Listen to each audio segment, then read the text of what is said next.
Hi guys in live. How you guys doing? Um, I just want to rant a little bit. I almost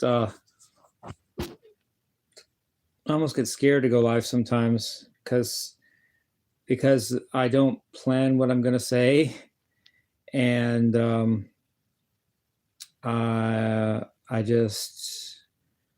I mean what I say, but I don't plan it, and sometimes I I don't want to bite off more than I can chew and start talking about something that I end up like wishing I hadn't have gone down the path of that or didn't know. I don't know. But something told me maybe I can try to go live right now. I may just delete this. I'm not sure. But it's kind of it's something that maybe I want to talk about, but I don't know.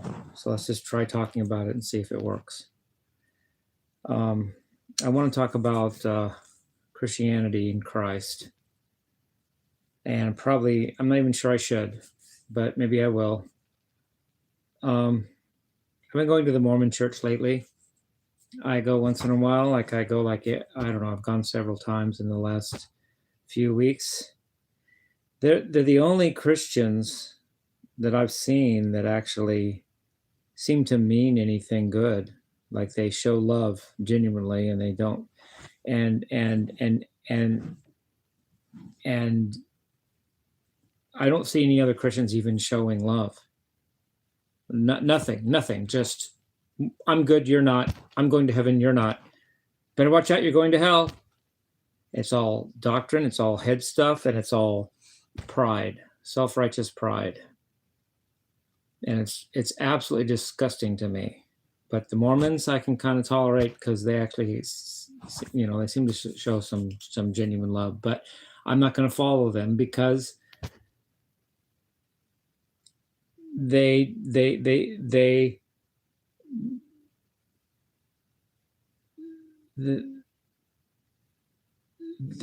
show some love, but they're not. They toe the line of society.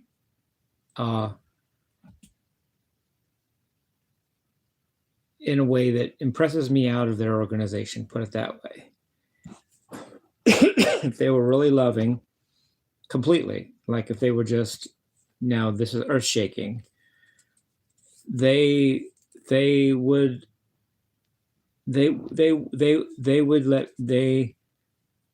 trust me to study with a sister because I feel more connection than I would do with some dude. And the fact that that's not allowed by them means that on the deepest level, or at least on a deep level, they still don't. They're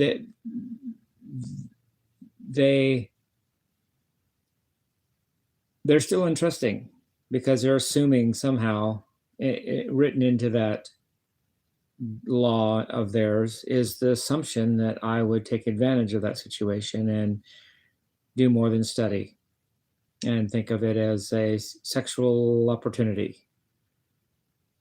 And I don't even get a chance to show them otherwise because it's against the law. It's against their rule to study with a sister. So I'm just going to say, well, I don't want to study with some dude right now. So see ya. So I'm not going to be a Mormon. I'm not going to follow them. And that's even if I would, even if they let me study with a sister, but that would get me in the door. That would show me that they're not just doing a society thing.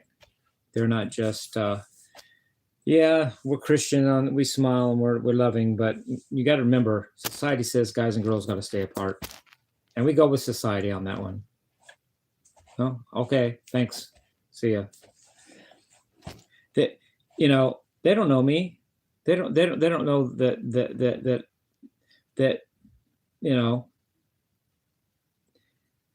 I've studied the Bible 50 years. I actually have, I don't know, you may not believe me, but I've actually impressed people with my Bible knowledge, believe it or not, in my life, in the 50 years since I started reading the Bible when I was 8. And that wouldn't go away if I studied with a sister. It wouldn't be like I would not be thinking of the Bible when I would use that as a sexual opportunity. It just shows that they're untrusting in the root level, and it doesn't impress me. And enough about them. This isn't a talk about the Mormons. I'm not trying to go on about the Mormons. I'm just talking about Christianity and all that, and Jesus himself. And the problem with Christianity is that there's only one good person in it, and that's Jesus. Everybody else is wicked. Everybody else uses Christianity for their wicked aims. They did it in the Dark Ages. They do it today. They do it to make sure that we all toe the line of the evil people that use Christianity to control us in evil ways. And it works because people can't find fault with Christ, so they buy the whole thing. And it doesn't work with me. You don't get to start out with a God man that is perfect and good and great, who may or may not have existed, and then that justifies all the evil you can drum up in your wicked fucking head. And I go, yes, sir, because Jesus was good. Nothing can go wrong there. Yeah, that's why we had inquisitions. That's why people got their hands chopped off for not proclaiming Jesus as Lord. That had nothing to do with saving the hand. That had nothing to do with saving the soul of the person whose hands got cut off. It had to do with controlling everybody. And cutting people's hands off helps to control people. And you do it again, Christians, if you had the power, but you don't, because we're not in the ecclesiastical phase of Christianity anymore. Oh, well, Google it. There's 3 phases of a religious movement. The first movement is called the apostolic movement. That's when the leader is actually present and doing his thing with his followers in real time. That's when Jesus was here healing the sick and walking on water and calming storms. That's the apostolic period. Then the next period is when that movement gets political power. That's the ecclesiastical period. That's what we call the Dark Ages in our case. When the movement seizes political power and becomes the political power as well as a religious movement, that's the ecclesiastical period, and that was the Dark Ages. That's when the church could do anything they wanted in the name of Christ, and it was all good because Christ said so, because they said so. Then there's a falling away where the people don't like it, and secularism comes back into view, and then that's the pagan period, if you want to call it that, where the secular society comes back and takes some of the power away from the movement, and the movement loses political power and becomes just an optional thing like we have today.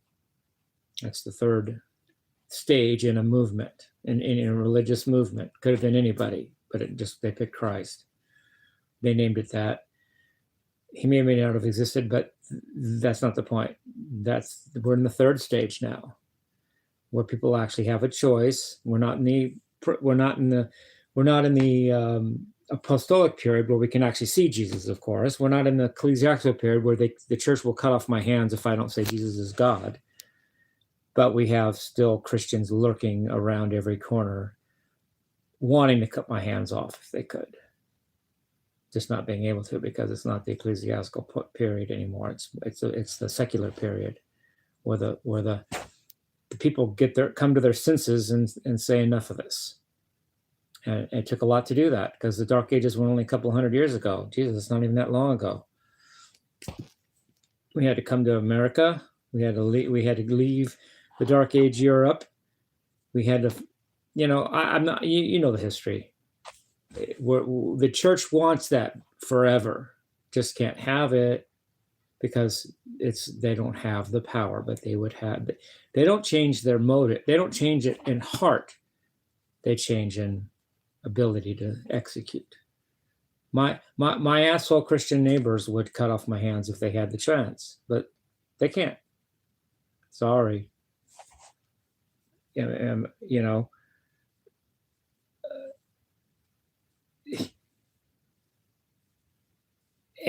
and it even makes me think of a question, a hypothetical question, but then again, I'm going to ask it.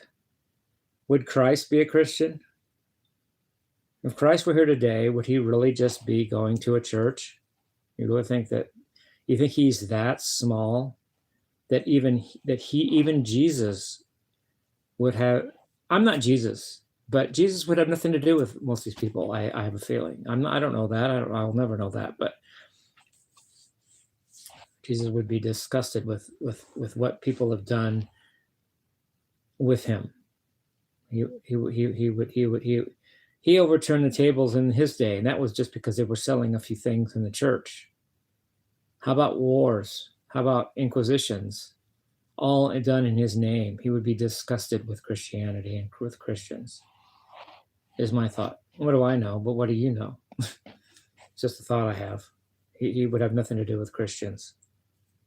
Or if he did, it would not be positive. It would not be a positive interaction. Just my thinking, you know. And I almost didn't want to do this video. I almost didn't want to do this. I almost thought, well, what am I was almost scared to do this video. I don't have a religious degree. I'm not a professional in almost anything, and hardly anything. You almost could say I'm not a professional at anything, but I'm definitely not a professional in religion. I'm not. So who cares what Jimmie Wiseman says? But I go out on these limbs because I feel passionate about what I'm talking about, and I have done some study. I'm just not an expert. I don't want to be. That's not what I chose to do with my life. I'm not here just to save my soul. That's not my goal on earth, or to help save other people's souls. What does that even mean? Save from what? What if your soul doesn't need saving? What if saving is a myth drummed up to make you do what the people that want to control you want you to do? And you buy it because you're so afraid of being not saved. I'm not. Bring it on then. Prove I have to be saved. And then let me make the choice. Don't tell me that I have to make the choice to be saved because it's the only sensible choice. No, I may not want to be saved. And that's my right to say. And you're nothing. And these Christians, yeah. You know, like Calvary Chapel, Pastor Chad and Joe Holden, kicking me out of church because I wouldn't testify that you wouldn't say that I've confessed Jesus, I've accepted Jesus. I'm glad they did, because that gives me totally blank check excuse not to have to go to their church, and no one can fault me for going to a church I'm not allowed to go to, which is actually lets me off a lot of hooks. And I don't want to go. But would Jesus have done that? Would Jesus have kicked me out of church? You know.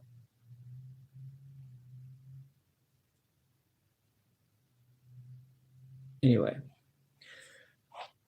Gosh.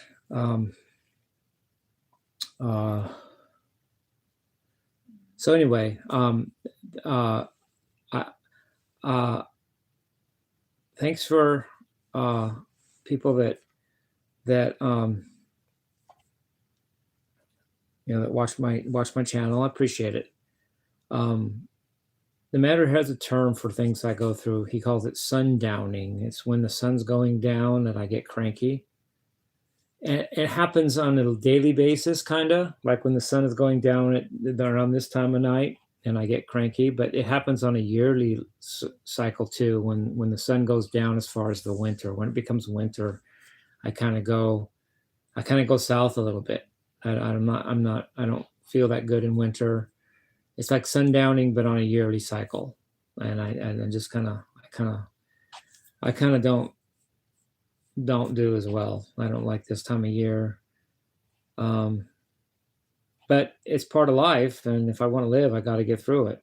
It's just not, it's like, it's not not my favorite time of year is all. And having said that, I am doing very well though. I'm doing well this year because I don't know, I'm just handling it well. I'm not reveling in it and enjoying it, but I'm getting through it well. And appreciate you guys supporting me and the way any way you do, and get me to spring where I can actually start thinking straight again. Because a lot of this, the matter even says a lot of the crap in my head isn't even my fault. It's just part of my nature that I have sundowning. The way that happens to me, it's not something he doesn't think, at least it's not something I do to myself on purpose. It just happens to me, and kind of sucks for me too. I wish I were happier. I wish I were not sundowning right now, but it's winter and I kind of am. But a metaphysical question, is that my fault? I don't know. Is that just something that I struggle with too, that I wish I didn't have to do, or is it something I'm maliciously doing? The matter doesn't think I'm doing it maliciously, but so that's that. I don't that's nice. I don't think I do either, but I don't know everything. But okay, so sorry if this was a touchy video. I know it's about, people get this. Let me just add this. As I say, I'm sorry, I'm going to add more to it. How about that? People get the touchiest over things that they never even considered. People were dragged to church before they cared and believed before they even knew what the question was. And they just kept believing because that's how they started out. They're too dumb or weak to get out of that hole. That, wait a minute, I didn't decide that. I wasn't even asking that question. Why don't I go back? And they don't even do that. They just go with the ball. They just go with that because they're dumb or weak. Also, I could say crazy, but I don't think that's it. I think they're saying, but something bad mentally. Dumb, weak, something that's not good. And then they make other people suffer because of their convictions, or worse, join them, which is more suffering than even not joining them is. I suffer because they exist already. If I join them, game over. But people are dumb or weak, and they can't go back and untrain their mind and look at themselves reasonably and go back and do that from their own point of view. They just let that it happened to them go. It must be right. It happened to me. My parents can't be wrong. They're my parents. I didn't do that. So, hence, ergo, I'm not a Christian. Because very few people, I don't think people would be if they went back and thought it out. But that's the whole gag of the person really holding pulling the strings here, is that they get people in church at a young age and they bank on them not going back and re-examining it, because so many people end up being Christians when they didn't even have a chance or a choice or care when they actually were becoming a Christian. And they just let it go because they're stupid or weak. We don't want to say they're strong and smart. No, then they go back and fix that. I love it. That's be something.